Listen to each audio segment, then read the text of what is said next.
¿Con quién vamos a hablar? Pues vamos a conversar con el señor Rafael Simón Jiménez, historiador. Muy buenos días, bienvenido a Primera Página, ¿cómo está? Encantado de estar contigo. El placer es mío.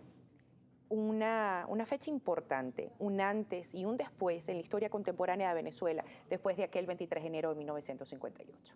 Sí, es una fecha de especial significación democrática, libertaria y sobre todo una fecha que llama a la unidad del pueblo venezolano.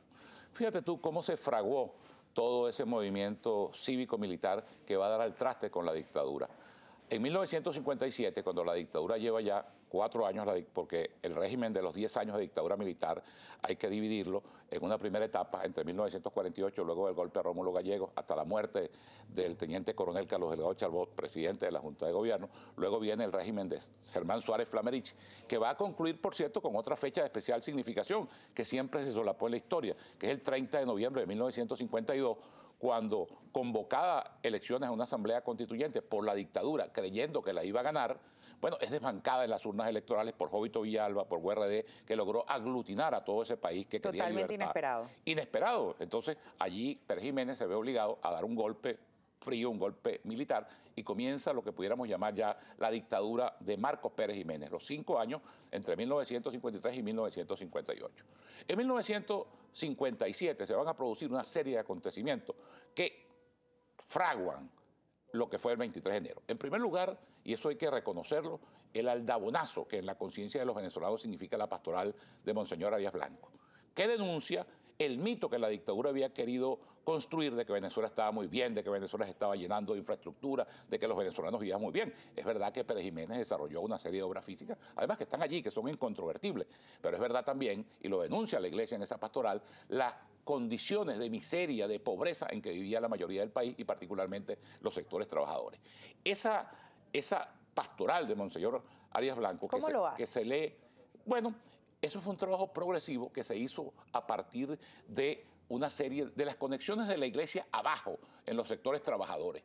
El 1 de mayo, desde los púlpitos de todas las iglesias del país, se lee esa pastoral que cae como un baño de agua fría a la dictadura, porque hasta entonces la dictadura había tenido muy buenas relaciones con la iglesia. Incluso, de alguna manera, la iglesia había aplaudido el golpe del 24 de noviembre de 1948, porque el trienio que lo antecede fue un trienio de mucha polémica, de mucha confrontación, de mucha ruptura, de mucha pretensión hegemónica y de mucha confrontación con la propia iglesia.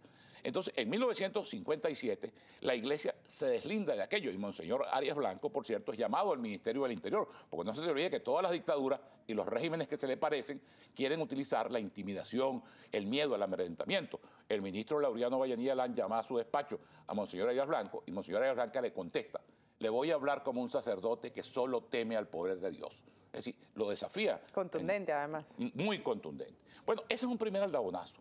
El segundo aldabonazo es la constitución de la Junta Patriótica, que es expresión de un movimiento unitario, mira, cuyo sentido es absolutamente rescatable al día de hoy. ¿Por qué? Porque, ¿qué es la Junta Patriótica? La Junta Patriótica agrupa a una serie de factores que habían sido antagonistas, que se habían confrontado, que habían tenido diferencias de todo tipo. ¿Y en qué coincidían?